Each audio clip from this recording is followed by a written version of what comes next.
Alrighty, so we will go ahead and get started. So again, I just wanted to say welcome and thank you all for joining us for today's webinar. My name is Taylor. I am the Curriculum Design and Training Specialist here at Arizona State University Office of Community Health Engagement and Resiliency. It's a long name, so we often just go by OCHR for short. So our goal here at OCHR is to co-create interventions with communities that focus on inherent strengths and assets that promote resiliency. So we provide training, we do webinars and technical assistance that are focused on evidence-based trauma-informed practices and interventions specifically for community health workers. So before we get started and introduce our presenter, we first would like to acknowledge and honor the original caretakers of the land that ASU resides on. And we will be sharing a video that was created by ASU's Alliance of Indigenous Peoples. So this is a student-led organization and group that serves to represent and unite any and all self-identifying Indigenous voices at ASU. So we will go ahead and play that first.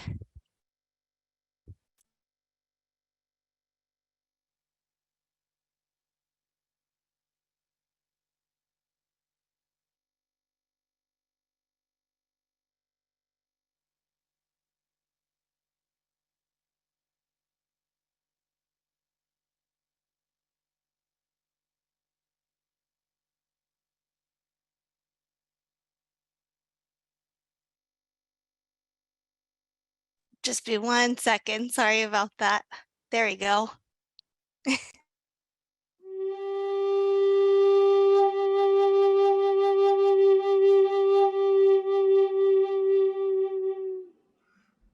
Arizona State University is located in Indian Country.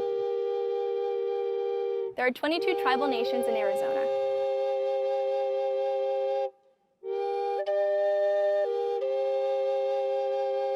ASU's campuses are situated on the homelands of many indigenous peoples, including the Acamel, Atam, and Pipash. Arizona State University recognizes the original inhabitants of these lands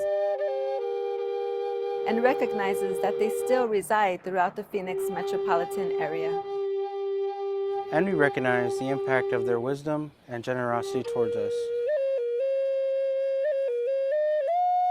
If you've flown into the valley, you have undoubtedly seen the Salt River Project canals that surround the area.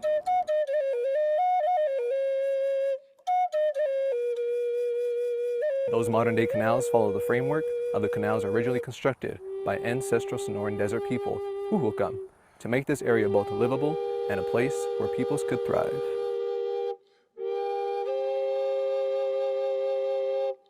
We acknowledge that the modern-day indigenous nations that descended from the ancestral peoples are the original inhabitants of this land.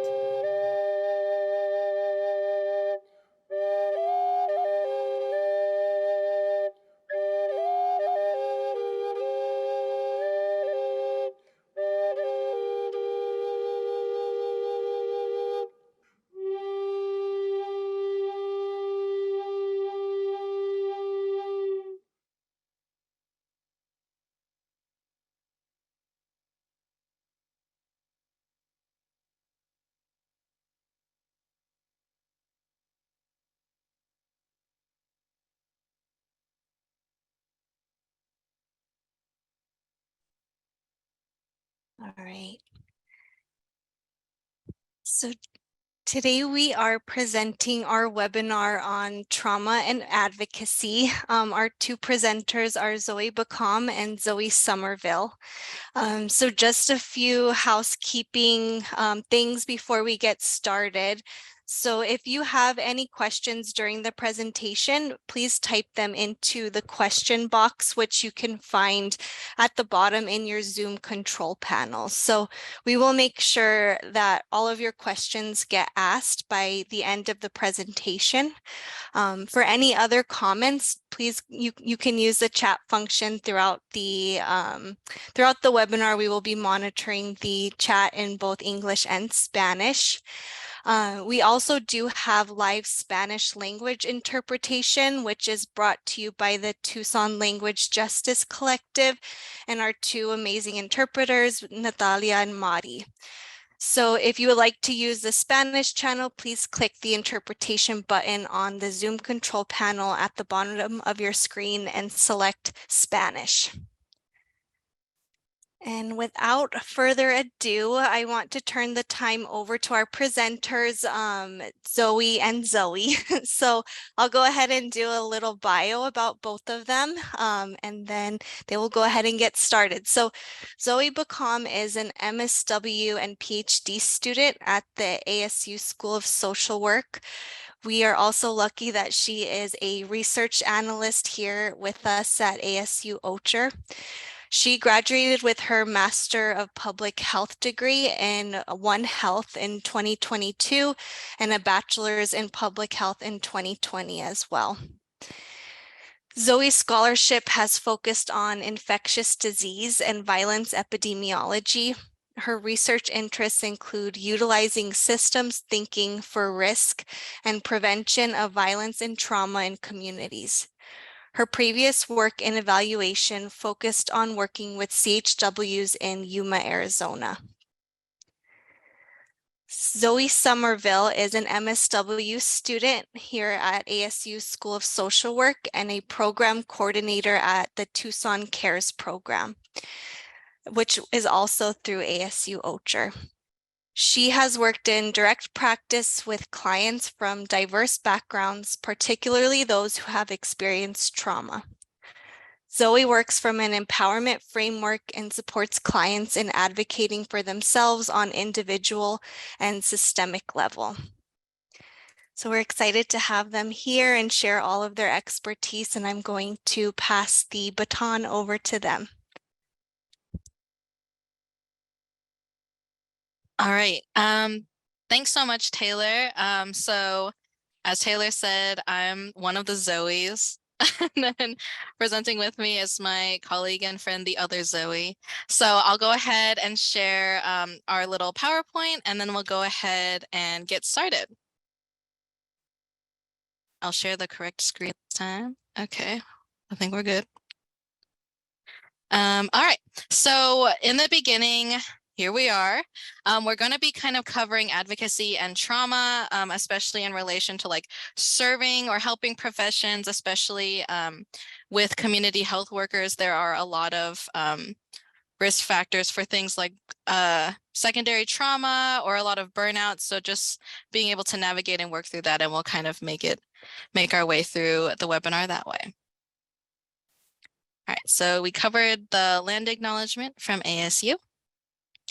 And then here are us just a little bit. Again, I'm Zoe Baccam. I was in public health before, and now I'm here. I normally do a lot of researchy type things, but also I do work with Zoe Somerville, doing a lot of case management and like direct practice and working with people. So there's been a lot of different levels that I've worked at in terms of helping and working with people. And I'll let Zoe give a little bit about her experience as well working with people. Hi, my name's Zoe Somerville. So I'm the program coordinator of Tucson Cares, which was a pilot program that Ocher started out of a public housing unit in Tucson, Arizona. And it's really unique because we have a medical team from the U of A College of Public Health, and then also the ASU School of Social Work. So we operate like a drop-in basis where people are able to come in, residents of the building come in, we do a brief assessment and do a lot of like resource navigation and like planning and coordinating community events. And so I've learned a lot from working with that population because it's so diverse and like a lot of them have like a history of trauma, but also like the building itself and like it it can be re-traumatizing the environment that they're living in. So I'm really excited to be here today.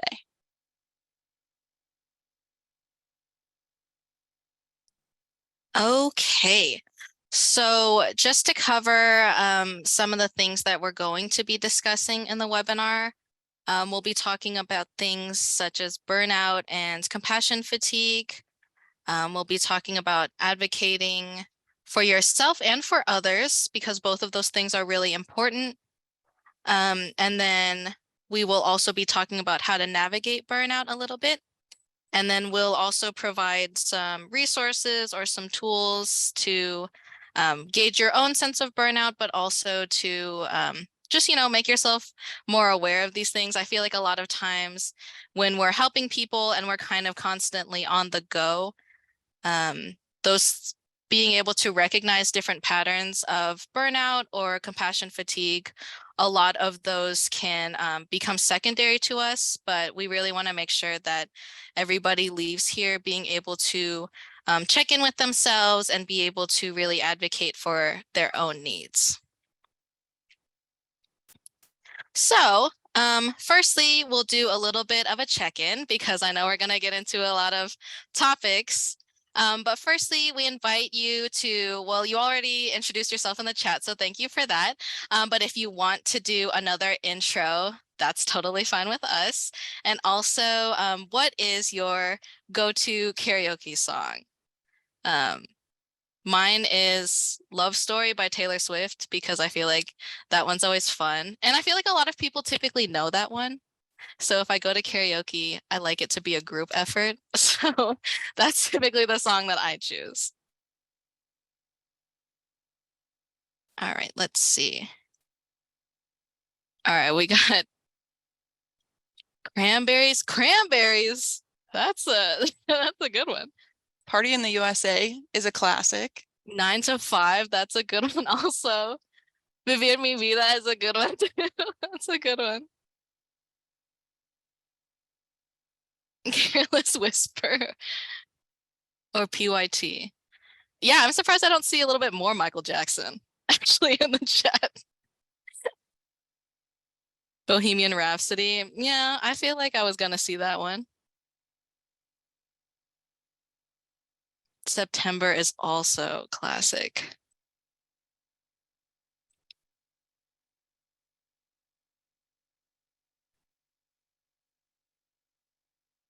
Don't Stop Believing. That I feel like, oh, Unwritten. Those are both really, I feel like those are good group ones.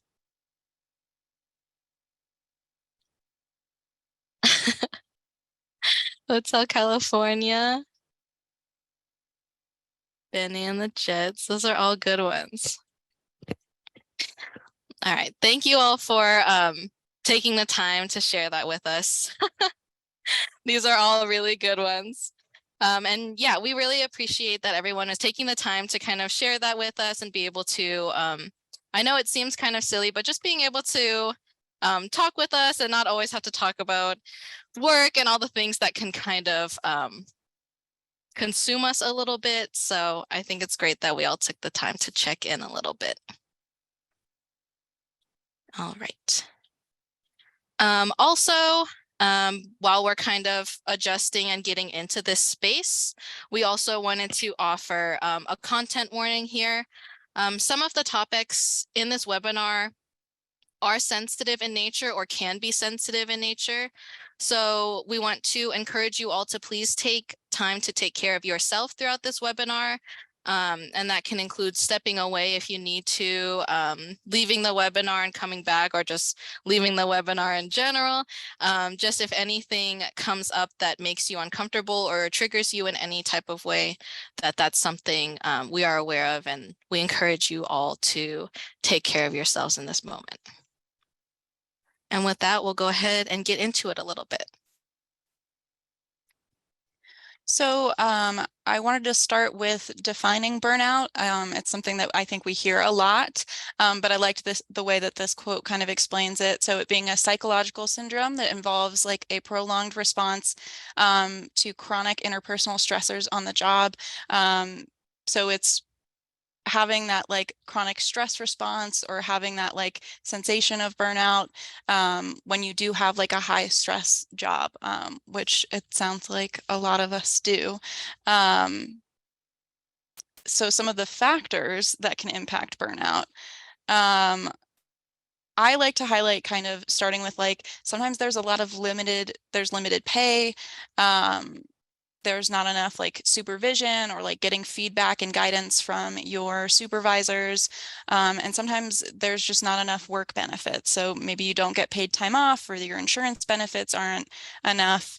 And that impacts your ability to like show up day to day. And when you have like a stressful like work environment or you're working with clients who have really high needs, that can contribute to that burnout. Also, if you don't have support systems at work, so you don't have like a supportive colleagues or a supportive manager who you can like vent to or like feel a sense of community or just support, that can impact it as well. Social determinants of health. So a lot of times community health workers are from obviously the same communities of the clients that they're serving. So they're experiencing the same trauma or similar traumas and things like economic challenges or the same racism and discrimination that they're trying to support their clients in navigating or advocating against that racism and discrimination. Another contributing factor is boundaries. So if you aren't able to set your own boundaries, you're really you're doing more than what you are capable of doing or even is within your like scope of work, that contributes to burnout because you're doing so much all the time. And I think a lot of community health workers or people that work in community tend to be really caring and empathetic and like very passionate, and that's great. But also one of the articles that I read when preparing for this, it's like that's often the people that get burnt out the fastest because they go above and beyond their role and maybe have a hard time saying no. Another thing that I thought was interesting is that from this research article, a lot of community health workers have caregiving responsibilities like outside of work. So in addition to caregiving and supporting their clients at work, they then have to go home and continue to caregive for others, and that might not give them enough time to kind of care for themselves. And then the final one is compassion fatigue, which Zoe is going to kind of talk a little bit more about, which is helpful because I was getting like burnout and compassion fatigue kind of confused, like I was using them interchangeably. So Zoe's going to do a good job of like defining the two separately. All right. So as Zoe Somerville talked about, there are a lot of risk factors for burnout and compassion fatigue. And I think it's really good to have the opportunity to listen to someone explain the difference, because I feel like we hear a lot of these words in the same space and we don't always exactly know the difference between everything. So when we're talking about compassion fatigue specifically, this is kind of an experience that is somewhat unique or something that a lot of people in helping professions experience. So people like you all, like community health workers, it also happens with social workers, people who work in hospitals like nurses or doctors or fast-paced changing environments where you're really taking care of other people. Those are all spaces where this is a common occurrence. So compassion fatigue is the mental, physical, and emotional impact of helping others. And it often occurs when helping people during times of stress or trauma. So in serving and helping professions, a lot of times when you're working with people that need help, a lot of times this is during when they're experiencing a traumatic event or something's just happened and they need help getting back on their feet. But something like this can contribute to burnout, which is the prolonged and cumulative stress or dissatisfaction in your work-life balance or how you're feeling with your work. It also may be referred to as like a secondary stress reaction, secondhand shock, or secondary traumatic stress or vicarious trauma. So a lot of those words together kind of emphasize how a lot of times when we're working and empowering people and also utilizing the empathy that kind of makes us helpers, a lot of times what can happen is people can take that trauma and that compassion and they give so much compassion and they take the trauma with them. So that's why it's called something like vicarious trauma or secondary traumatic stress, because it's something that you're kind of taking with you and you're not meaning to take it with you. Nobody wants to accept all this trauma into their body and have all this compassion fatigue and burnout, but it's something that does happen, and it happens very easily, especially when we're not reflecting on our own needs or setting boundaries, which is something that we'll cover a little bit later. But we just want to make sure that everybody takes the time to kind of reflect on these things to avoid too much compassion fatigue. And again, it's like most common in professions that are focused on helping or servicing others.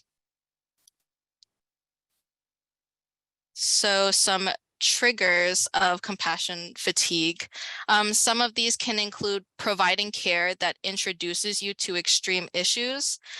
So a lot of times this can happen in first responders or even anybody who's in a scenario where something comes up very quickly or things can change. I know that where Zoe Somerville and I work, it's a very fast-paced environment sometimes, so a lot of things change very quickly, and sometimes things can come up that seem extreme. And the word extreme in this context, everybody has different levels of what's extreme to them and what's triggering to them.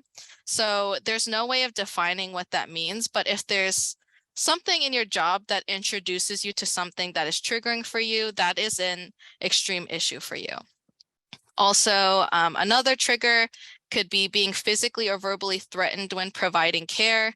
So again, this is something where when you're working with the public or you're trying to do referrals or you're going out directly into the community and helping people, something like this can happen. And while it doesn't always happen, it is something that can really trigger compassion fatigue and also that secondary trauma, especially if us as people who are providing services already have pre-existing trauma or just life experiences where something could be triggering to us. Being threatened or being put in a threatening environment can really trigger something deep inside of us, even if we don't know it's a trigger. So it's really important to kind of recognize your own triggers and your own experiences and honoring those, especially when you're working with populations that have experienced trauma as well. Another thing that can happen with a lot of service providers is being confronted with suicide, depression, or other mental health presentations and or traumatic events, especially things related to like grief or mental health or substance use. Those are all things that are very traumatic, but also a lot of people do have experience witnessing those things or knowing somebody who has experienced these things. So providing care can really trigger a lot of things internally when working with these certain situations. Also, providing care in dangerous environments. Again, dangerous isn't exactly defined because dangerous means something different to each person. So it can be physically dangerous, or it can even be like mentally and emotionally dangerous. So something like that prolonged can lead to burnout, and definitely on the short term can trigger that compassion fatigue. Also providing care under heavy or excessive conditions. So especially what happens when people are working with the community, especially communities that have experienced trauma. A lot of times what they want to do is they want to help, and they'll be like, you can call me anytime, you can email me anytime, I'll get back to you very quickly. And while that is kind of our human nature to want to do those things for other people, those conditions are very heavy and they are very excessive because they're crossing into the boundaries that you should have for your own sanity and your own mental health and working through that as well. You want to make sure that you're not allowing those excessive work environments to penetrate so deeply into your life. And that's a lot easier said than done. I think a lot of us kind of do this. We want to help someone so bad, or we want to solve this certain issue. But being able to recognize that we can't solve every single issue or every single presenting piece that is shown to us, but we can do our best and we can try our hardest, but it's also really important to understand your own boundaries. And then the last one on this slide is providing service that exposes you to graphic or traumatic events. So especially people who work in like hospitals or who are first responders, there are a lot of graphic or traumatic events that can happen and need response, but also the job, that is the job that needs to be done. And while that is something that will come up in those certain scenarios, it's really important to continue recognizing that that is a potential trigger for compassion fatigue.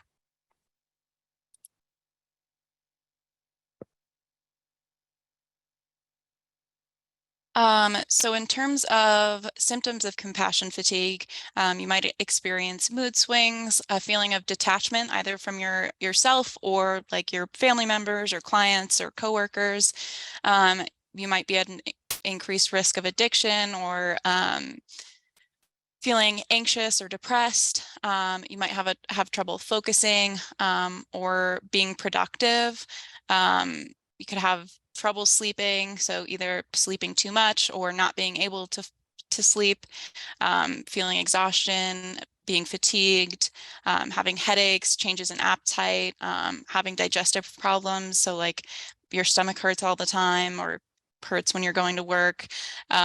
So we can have like a very physical response to compassion fatigue, physical and mental health wise.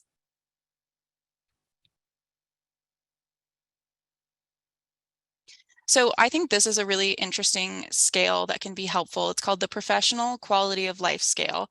I think it's really hard sometimes to identify what's actually going on. Like when you're feeling, maybe you're experiencing compassion fatigue or burnout, like it can feel really overwhelming and you might not even be able to name it. So I like something like this because it evaluates burnout, compassion fatigue, secondary exposure to trauma, and then compassion satisfaction. So I think, so you go through each one and you're rating 5 to 1 if you've never experienced that, rarely, sometimes, often, very often. It's available online and it's free to take. So when you have higher scores of burnout, you might notice like experiencing more hopelessness and being less productive. When you have higher compassion fatigue, usually you have some higher ratings of secondary exposure to trauma. And the flip side of compassion fatigue is compassion satisfaction. So this survey also evaluates, are you satisfied with the work that you're doing? Do you feel like you're making a difference? Do you feel like you're supported in your work? And so when you have higher scores of compassion satisfaction, you have a greater feeling of pleasure and satisfaction, and that can combat some of those effects of burnout and compassion fatigue.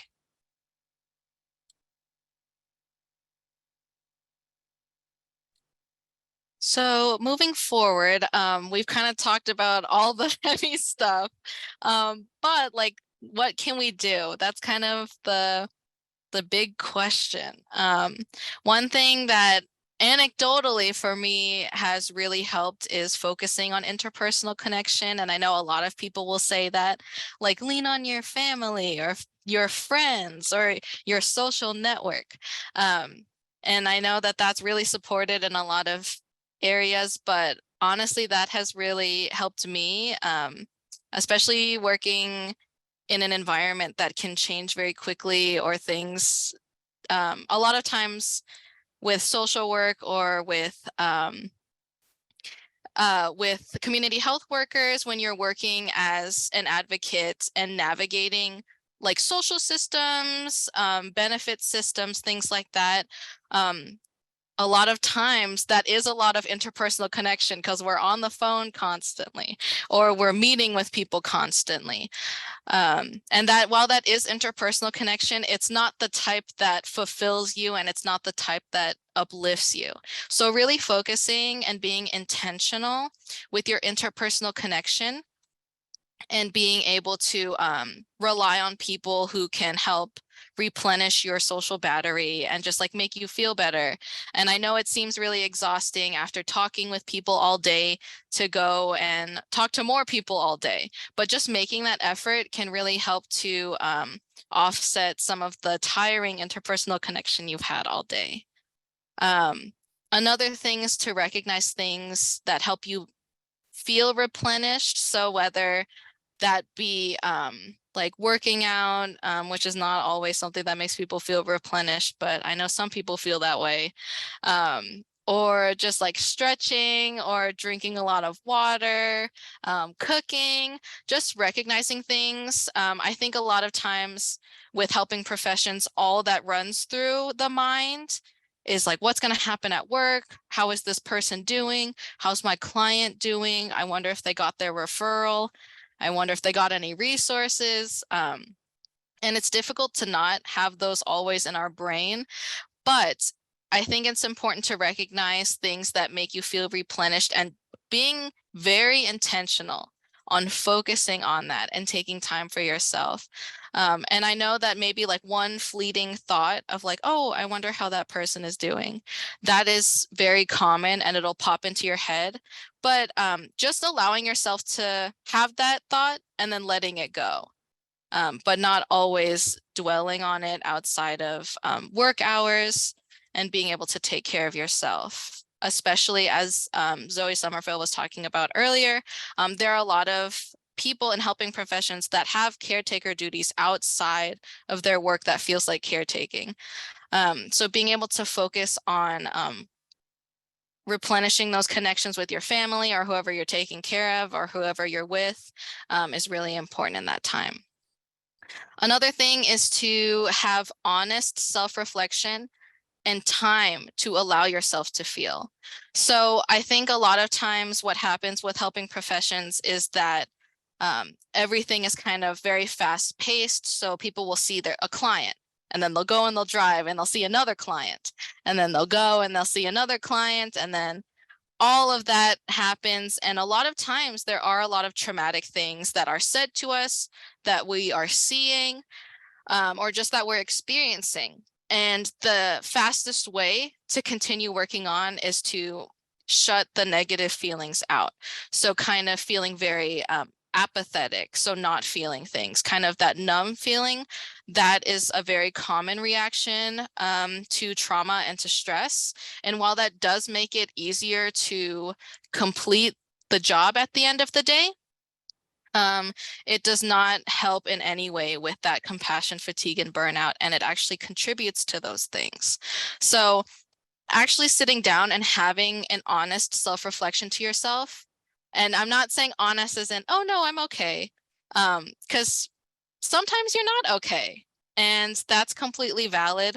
All of the feelings that you feel are completely valid, and just allowing yourself the time to actually feel the emotions. It's okay to cry after seeing something traumatic. It's okay to seek help or seek the comfort from someone else after you experience something traumatic. Those are all valid things and should be taken into account, because continuing to build the wall of feeling numb and feeling apathetic just really contributes to the whole burnout and the dissatisfaction with work and the lack of boundaries between work and personal life. And further, after this, Zoe is going to kind of take us through more examples of practicing setting boundaries and actually like discussing ways to think about how to set boundaries, because I know that we say that and we just throw it out there, but it's very different when you're actually practicing setting boundaries. I did want to say something because Zoe, when you said the working environment being like unsafe or dangerous, something that our clients taught us recently was, so we work in this like drop-in, like it's called the Lizard Lounge, and so it's really just like a resident lounge that has been kind of turned into like a pseudo service provider area. Honestly, it had not been cleaned probably since I started working there like 2 years ago.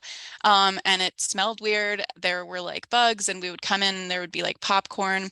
And right now our staff is just Zoe and I. And so we just haven't had the time or really the energy to like clean it up.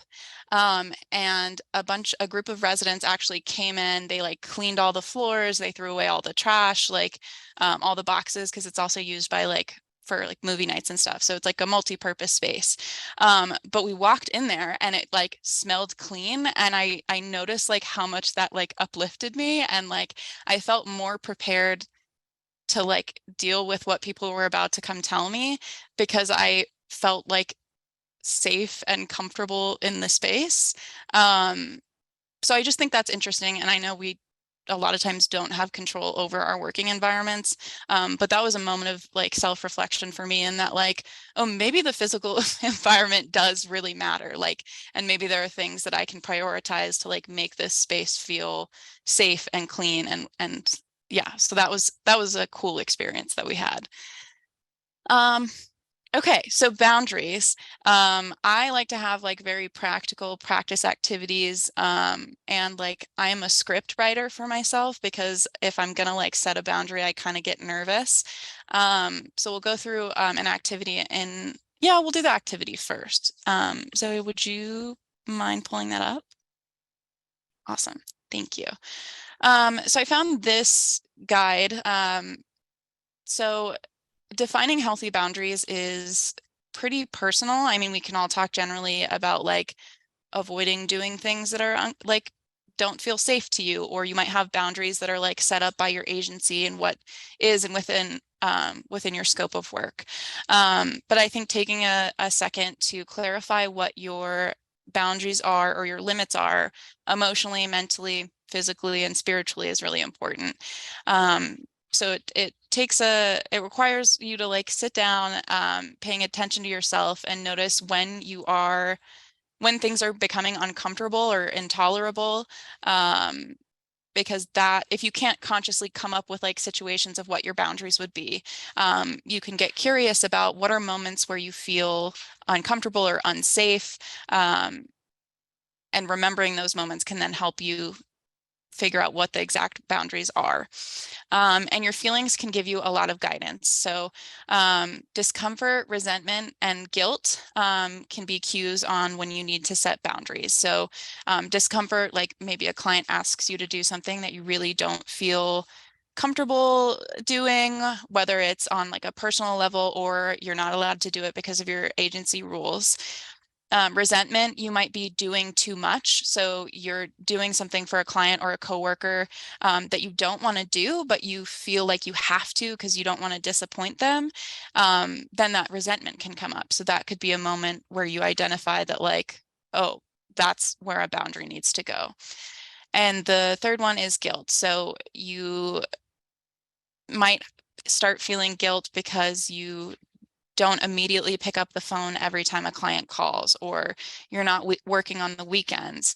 And when you start to feel that kind of guilt, it might be beneficial to become curious about like, what is this guilt about? Like, if I am showing up to work when I'm supposed to, and I am serving the clients to my best of my ability, should there really be guilt? So I encourage you to just kind of think about those things. So that can give you the cue to assess your boundaries. And honestly, setting boundaries can be really scary because you don't know how the other person is going to respond. But affirming to yourself that you do have the right to set this boundary. And if you ever need to imagine little me and Zoe, we will back up your boundaries so you can imagine us in your head. And then considering your environment, so your environment kind of can inform your boundaries. Or like present obstacles to your boundaries. So you might have like a manager who is asking you to do things that you're not comfortable doing. And it takes practice to like set that boundary and say that you're not willing to do that because it's uncomfortable at times.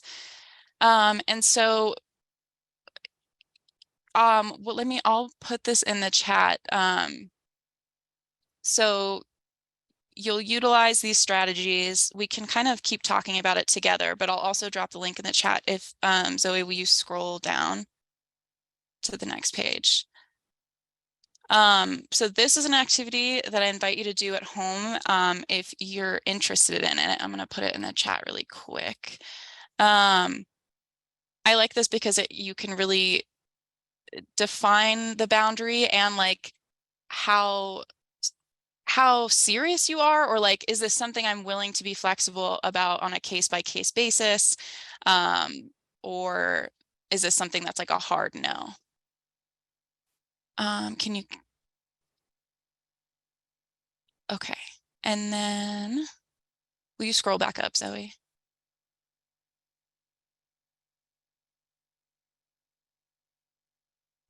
Okay, so I see we have a question in the chat. So can you give us an example of what you might tell someone when something does not feel right and you set a boundary? So let me see. So we have service provider meetings. So there are a bunch of different providers in the same like apartment building that we work in. And client names were being used in the meeting, like, and I felt that wasn't respecting client confidentiality. And even though we were all service providers, there were also other residents or people that lived in the building in the room. And so I felt like it wasn't right to be like discussing their personal business so openly. And so I am a little bit avoidant, so I didn't address it in the moment, if I'm being honest. But I did send out like, I created a document for like group norms. So like every time that we meet, we all agree to the fact that we're not going to discuss, we're going to de-identify client information. So we're not going to be like, oh, Zoe's doing X, Y, and Z. We should all talk about it, or so-and-so got in trouble. So, and I think that sometimes it's best to do it in the moment. So if you're someone who's confident and comfortable in like addressing something directly, that's great. But also it's okay if you need to do it in an email or send it more generally, because it can get uncomfortable to set a boundary directly. I don't know if that answered your question really that well though. Zoe, do you have any feedback? Yeah, I think that's a really good example. And I think Zoe and I can differ sometimes in the way that we approach things, because one thing that I have struggled with a little bit is that sometimes I say things in a way, setting boundaries in a way that might come off a little bit blunt or a little bit very straightforward. But one thing that's really important is to kind of, this is why it's good to reflect on these things and why some things work for some people and not others, because when I have set boundaries in the past, and I've done this personally, and I've done this with residents that we work with, sometimes you just have to say you can't. And that is also a valid answer. Sometimes you just can't, whether it's you're at capacity or whether it's actually like a rule that you can't do that at your organization. I can't is a valid response. You don't always have to explain yourself and your boundaries. And while it is important to respect and build rapport with the people that you work with, you just kind of have to find the balance in being able to Oh, Francis.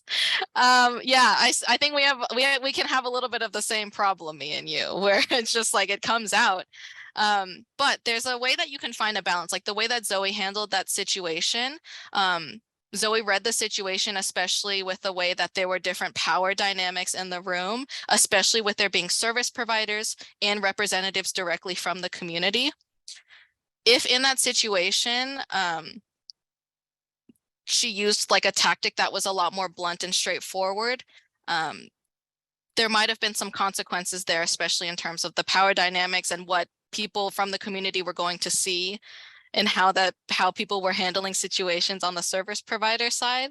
So I think the example that Zoe gave was really important in being able to understand the systems that we work in also. So that's something that we really need to keep an eye on.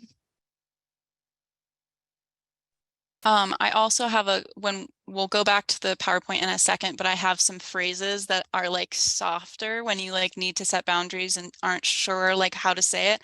I looked up like professional boundary setting like sentences because I think it can be hard, just generally. But I do want to know, do you all have cues that let you know if you need to set or reinforce a boundary? If you'd be willing to share in the chat, I'd love to hear if you have like cues or things that you notice, and that's when you know you need to set your boundary.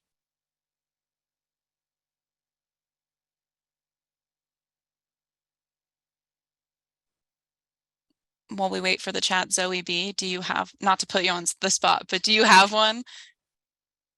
I think the guilt one is something that I've recently experienced.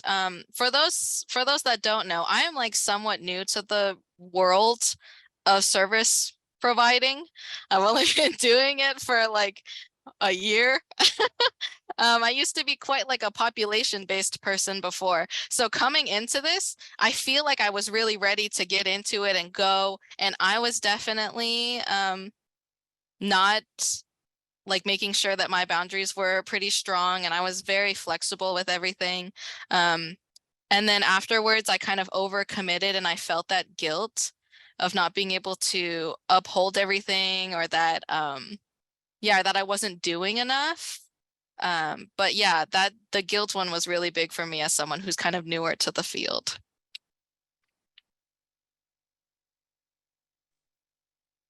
Thank you for sharing that, Zoe.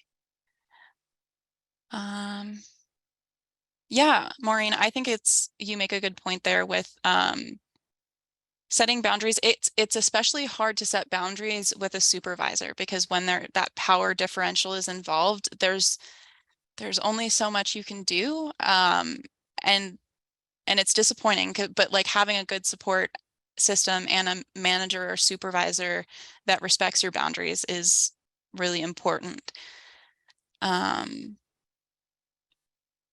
Cecilia, yeah, when you're spending a lot of time with one person,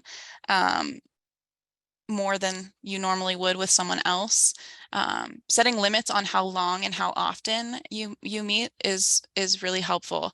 I know that personally I have the tendency to like let people talk for a long time and like I want to hear like, because we have a lot of older adults that we work with and they're pretty isolated. So it's like they want to tell me the stories about them growing up or like their fun adventures, and I want to hear them. And I also have like a line of like 6 other people who need like actual like case management help or like crisis stuff that needs to get done today. So setting a limit on time, and I think being upfront with that at the beginning, being like, oh, I only got 20 minutes for us to talk, so what's the most important thing for us to work on today, can be really helpful. Brittany said discomfort is a huge red alert. Definitely. I think knowing your nervous system is a really great skill to have. And I think I noticed that in myself too. Like I get tense, my shoulders like come up to my neck. Yeah, Taylor, discomfort. Very cool. Self-questioning, not being sure if this was the right boundary to set. Yeah.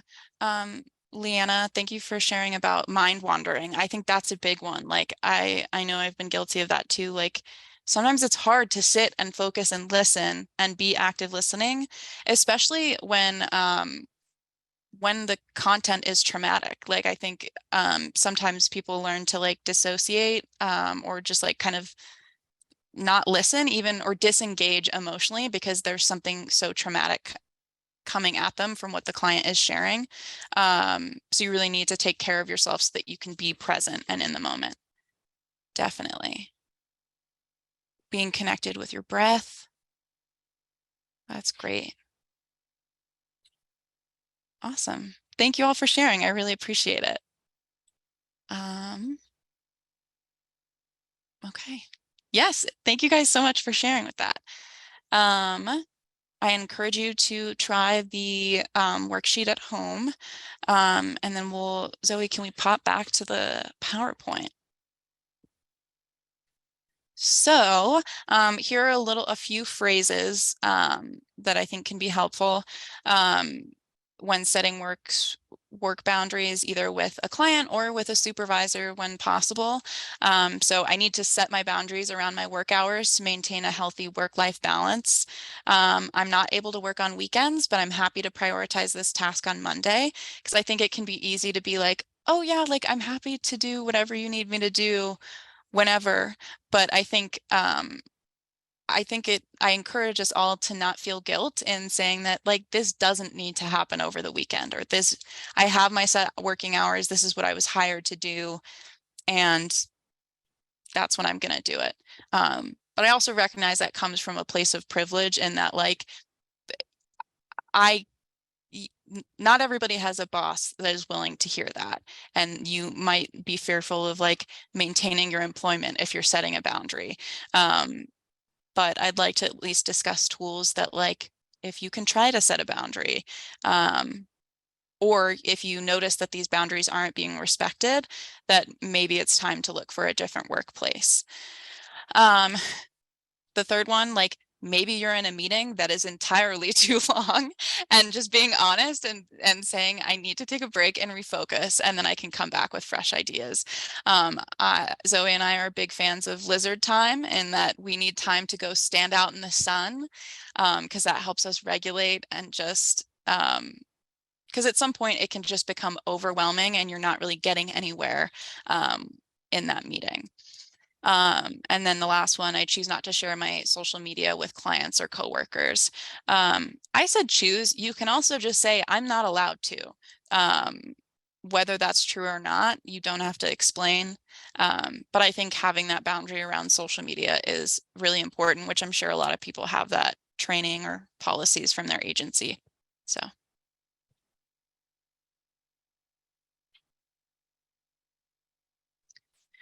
So for community health workers and advocacy, so the US Department of Labor estimates that there's over 58,000 community health workers employed in the United States. So that means that that is a huge population of people that are able to make a difference and advocate in terms of like local government, local policies, and kind of beyond. That's a huge like voting block or block of people that can be advocating for communities and for CHWs. CHWs are the experts on their own community, and a lot of times you're seen as leaders by your community. So you have that like bargaining power, or like you have that back of your community, and you're in a place where you should be or can be the expert on your community and advocating to local politicians or community organizations. Like your voice needs to be heard. Yeah, so and then in terms of like mentorship and shadowing, there was a research article that said community health workers who have an opportunity to like shadow or have mentorship around leadership, whether it's like community organizing or just being a leadership in terms of like supervision of other community health workers, or like being politically involved, helping write policies, things like that. having that opportunity for ongoing leadership trainings is really important. The article suggested that like AZ Chow be like a platform for providing that opportunity for CHWs. And this article also found that 2/3 of community health workers are already engaged in community advocacy. So this is something that CHWs are good at, and they already do, advocating for their clients and themselves. So. Great. Yeah. Continuing on with advocacy, it's important for to recognize how CHWs are essential in breaking down barriers, especially between different systems and the community. I know that there's a lot of like clinically engaged CHWs and social service engaged CHWs, and that's really important to act as a culturally responsive liaison between all these different systems. And I think it's great that Zoe also recognized the privilege in being able to advocate for yourself in certain situations. So it's not out of reason to be very uncomfortable with setting boundaries, especially in spaces where it is actually culturally inappropriate to kind of speak up. This has happened to me a lot of times. So for me and my cultural background, it is not socially acceptable to speak against what someone older than you says to you. So that's something that that's a learned behavior in myself, where I will forget about my boundaries if someone who is an elder says something to me. And I know that other people have that experience as well. So sitting in that discomfort and recognizing that it's kind of an internal struggle, but in the end, advocating for yourself does also make you a better advocate for the community. Because just because something is a very learned behavior doesn't make it the healthiest behavior. So getting back here, that was just an aside, but getting back to the advocacy part. But what CHWs and other helping professions see are a lot of traumatic things. And whether that's daily, whether it's weekly, whether it's monthly, it's something that does happen and can always happen. So being on edge and having that expectation that someone could tell you something that could trigger you is also very exhausting. What's also very tiring is constantly witnessing failures of the systems that we live in. So I know a lot of people will probably agree that navigating through different systems or calling for benefits is so complicated, especially with communities that have experienced trauma, because a lot of times communities that have experienced trauma also have a lot of intersectional identities. So like their race, their income, their gender. So a lot of things like that, a lot of those things they experience with oppression can also make it very difficult to help them work through the system. If they feel very helpless, they don't feel empowered. And also there's a lot of systems of different oppression that make it difficult to for these people to move forward. That's why it's really important for CHWs to fulfill the role of advocacy for clients and themselves as well. Yeah, so there's a great point about why you all are so important. And we really appreciate you all taking the time to share your experience with us today as well. So as you are advocates for the community, you are also advocates for yourself. So it's really essential to understand self-advocacy for your well-being as a CHW. So some things you can kind of ask yourself are, how can I help myself personally and professionally? So not only how can I get better at my job, how can I feel more satisfied in my job, but also personally, because you are not just your job. And while that is a very, very important part of you, it is not all of you. So being able to make sure that you are understanding your personal needs as well. Do you have a seat at the table to make decisions in your organization or work? So as Zoe said before, there's a lot of evidence that inclusion of CHWs and helping professions and things like that in decision making can really benefit CHW satisfaction with their work, but also communities, because they're essentially the voice for the community a lot of the time. How do you advocate for yourself and the importance of your work? So really being able to express how important your work is. And I know that you might not hear it all the time, because a lot of times people will ask you for help and then they'll leave once you solve their problem. But being able to recognize and understand how important your work and your advocacy is. And then, do you practice setting boundaries both personally and professionally? And I hope after this webinar, you do. So I hope after this one you do, but that's also something you'll need to check in with yourself periodically. And then CHWs are integral in working with communities that have experienced trauma, just because of the cultural component, the responsiveness component, and just the really big empathy and all the big hearts that all of you have. But self-advocating is so important to prevent burnout and also increase the fulfillment in your job. And I'm seeing here in the chat, Maureen says, it's easier for me to advocate for others than for myself. I feel like that is probably something that a lot of us can relate to. It's very interesting to recognize that in ourselves, but it's even more difficult to put into action what we're going to do after we recognize that.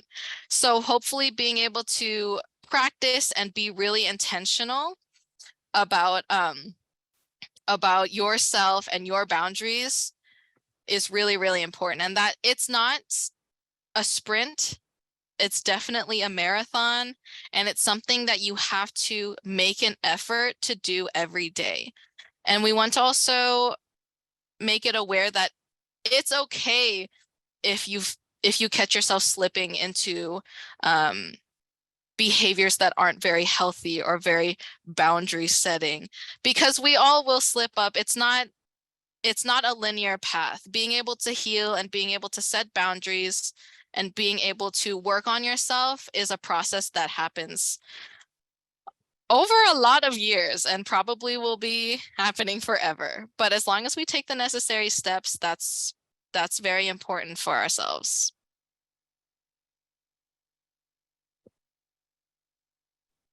So in terms of preventing burnout, I think sometimes we can hyper focus on like individual responsibility, which there is a lot we can do on like a personal level, but also I think it's like we are working out of a greater as a part of a system.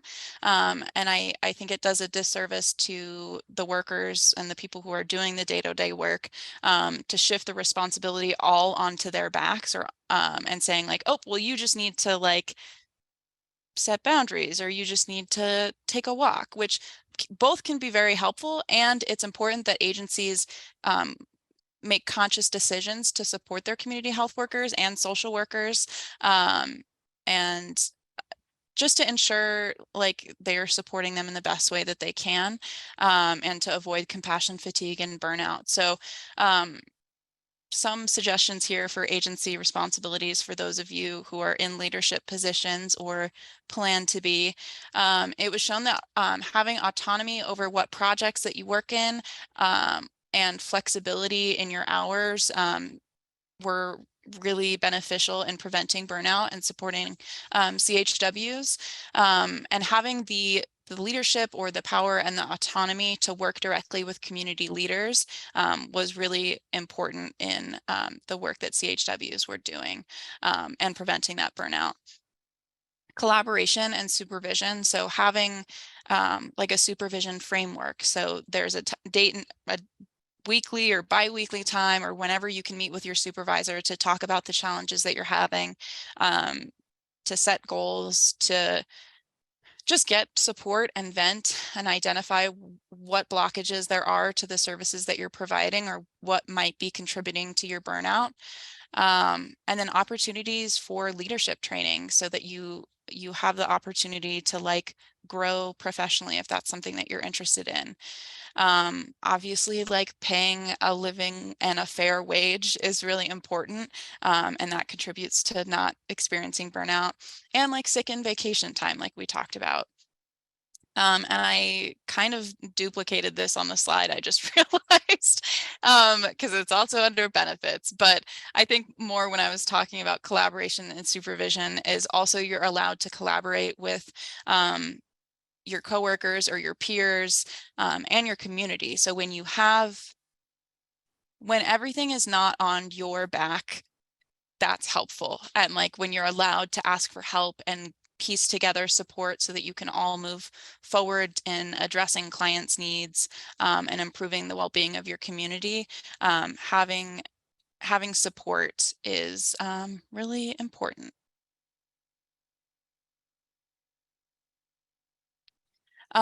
So where to go for help? So I just wanted to talk briefly about some of the things that I've done, or Zoe and I have done to get support. So finding like a union. For us specifically, we there is something called the Tucson Tenants Union, and so it's all people who rent in Tucson, and so they have like monthly meetings where they talk about like challenges that they're facing. They help. They'll go to like a specific complex. They'll canvass door to door, help make demands to management. And this kind of came about because there were concerns about the safety and maintenance of the building that we work in. And I am only one person and I can't demand that management do something. And so I connected a resident with the tenants union, and he was able to get them more engaged in the community. And so now they're doing like basically a needs assessment to see how many people are experiencing the same problem. And then they're going to come together as tenants and make a plan for how are they going to best advocate for themselves, whether it's through surveys or there's a bunch of strategies that the tenants union has. And so they are really tenant driven. And so where we work, they're going to be able to come together as a community and make a decision on what the best next steps are. And I say that because as like someone who works like a CHW or a social worker, like I can't be the one who's unionizing the tenants at where I work. That's just not appropriate and would probably not make the management very happy with me. But I'm allowed to connect. I can connect residents with community organizations, and from there they can do it. So I've upheld my boundary and my scope of work, and I don't feel so like, I don't know, it's like a feeling of like hopelessness when you feel like you can't get this problem solved for a client. But now that they're connected to an outside community organization, they can now like brainstorm and leverage their power to make the change and to hopefully get the client's needs met in an area that I'm not able to do that. So online community and like mutual aid, I think going local is really, really helpful in terms of like if you're trying to find funding for a program, or just like you need volunteers or food banks. We found it's called Tucson Food Share, and they are completely volunteer run and donation based. And so they have like a lot of flexibility that allows us to get like emergency food boxes like day of if we need to. And like really just communicating with your community, asking for what you need, and finding that support is really helpful. Because then, yeah, it just is helpful, and it's not so much on you. So it's like you're not buying your clients food because they're hungry, because that's not your job. That takes a toll on your like stress and well-being, and like financially is pretty expensive. So if there are like food banks or organizations that'll donate food, finding a way to connect to that can be helpful. And then knowing your political representation. So commoncause.org, you can type in your postal code, and so you can find your local, so city, federal, state legislatures. So you can find all levels of representation and how to contact them. And I encourage you to like contact your representatives. And you can also encourage your clients to do so if that's feels appropriate or fitting, because I think the more people that speak up, the more change that will happen. So, and I've helped residents or clients learn like who their representative is, and help them draft a letter if that's something that they want to do. And then the final tool is salary negotiation tools. So I just kind of like Googled it, and I didn't want to like force one onto you, but there's like Indeed.com has a good one. Forbes has a good salary negotiation tools, and you can also look for like templates. So they have like salary negotiation templates. And it's a lot about like knowing how much people are being paid in your field, and being able to advocate for like what you deserve. And so I encourage you to like look at those, because I think like being underpaid and overworked is like the biggest thing that contributes to trauma and burnout and compassion fatigue. So if you're able to advocate for your salary, either with your current employer or when you're going somewhere else, looking into these online tools can be really, really beneficial.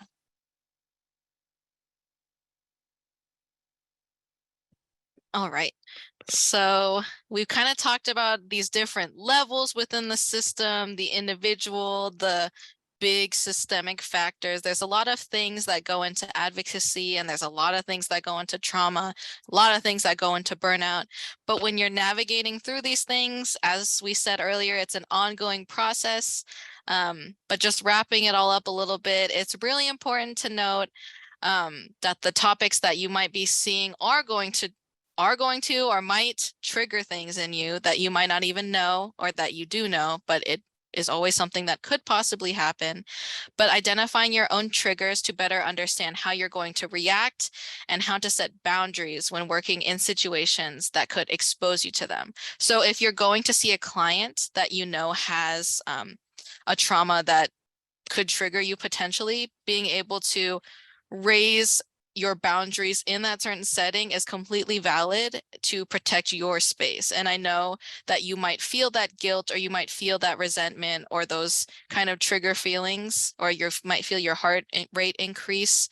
It's still really important that you are able to recognize that that situation might be triggering, and taking care of yourself preemptively. And then if you're a supervisor, it's also important to really understand or recognize how secondary traumatic stress and burnout impacts your CHWs or anyone that you're supervising, and implementing methods of self-care and stress reduction, and really being intentional and making sure that you're doing those things. Because I know everybody says like, oh, do self-care, but that's not always possible. People are working their jobs, and then they're going home and taking care of their families. It's difficult to make the time for self-care. So when you are in a supervisor role, it's really important to recognize and give the space for self-care. So things like managing or reducing caseloads from people who might be burnt out, talking to team members, and really taking the time to look for signs or symptoms of burnout or compassion fatigue. Because a lot of times if you ask someone, are you okay? They'll be like, yes, I'm totally okay. But making sure that you're able to recognize those signs and symptoms is really important. And then also to make sure that you're also emphasizing that your CHWs establish boundaries. And that's kind of wrapping it up in a little bow. Yes, Nuri in the chat, it's okay to say I'm not okay. That's something that hopefully we can all take away from this webinar. But since we covered a lot of intense topics, we also just want to do another check-in at the end to make sure that everyone leaves here in a state where you're not too super triggered, or like feeling like we just left you and left you after talking about all the sad stuff for an hour. So what we're going to do right now is called resourcing. It's from something called the community resiliency model. And it kind of really pays attention to like the physical factors of what we're feeling. So a resource is a person, place, or thing that is real, or it can be made up, that brings you joy. So questions to ask yourself when you're thinking about a resource is, what or who uplifts you? What or who gives you strength? and what or who gets you through hard times. So if you all would like to, we invite you to think of one of your resources. And you don't have to share if you don't want to, but also feel free. We invite you to say it in the chat if you want to. So what is your resource? And how do you feel when you think about this resource? And what are you feeling in your body? So, and then what can you tell us about it? So for me personally, my biggest resource is a real thing. It is my sister, my younger sister. So she's always been someone who's been like my best friend. So when I think about her, I feel really like light in my chest, and I feel like a lot of that warm feeling that you feel when you love someone and you want to take care of them. I feel that in like my face and like my chest. So I personally think that my sister is probably one of my biggest resources. So I was having a bad day before this, but now you all, I feel like this has been a great resource because learning from you all has made me feel a lot better. And I feel like a lot lighter after being able to share this space with you all. Zoe, did you have a resource you wanted to share? My resource is my dog because he's a wiener dog, and so he is very funny to look at. And his name is Zeus. And so I notice like when I talk about him, I smile more, I feel like a lightness in my chest. And then I kind of think about like all the sensations or like sounds that are related to him. So like the jingling of his like dog tags or like walking together. And really like being curious about the whole experience surrounding your resource can really help tell your nervous system, like help regulate your nervous system. Yeah, so that's my resource. All right, and thank you all for sharing your resources with us in the chat. It's just an activity where you can kind of really be intentional about the things that help regulate your nervous system. And even if you don't know it, but just like being able to really intensely feel and think about the sensations when you're thinking about your resource can really help you in times of when you're a little bit stressed or high strung. So we want to thank you for joining. So I'm Zoe Baccam. I'm Zoe B. And the other one is Zoe S. I know it's confusing because we both have the same name. But those are our emails on there, and you can feel free to email us both at the same time if you get confused. That's also fine. And we can put those in the chat for you, but I want to go to the next slide also because we do have a self-screening tool for secondary traumatic stress. It's just like a self-screener. It's not like, it doesn't mean that you are like self-diagnosing. It's just something that might have indicators of secondary traumatic stress or burnout. And then at the end of that, there is a resource list if you are experiencing secondary traumatic stress. And then this one right here, for people that don't know how to use a QR code, what you're going to do is you're going to take your phone and open your camera and then point your camera at this code right here. And you can scan that and you can join our email listserv if you want more emails about future trainings or different experiences that we have for community health workers specifically. And I can put the other resources in the chat as well as our emails. But yeah, thank you all so much for joining. We can go ahead and open it up for questions if anybody has any, but yeah, I'll go ahead and stop my my screen share.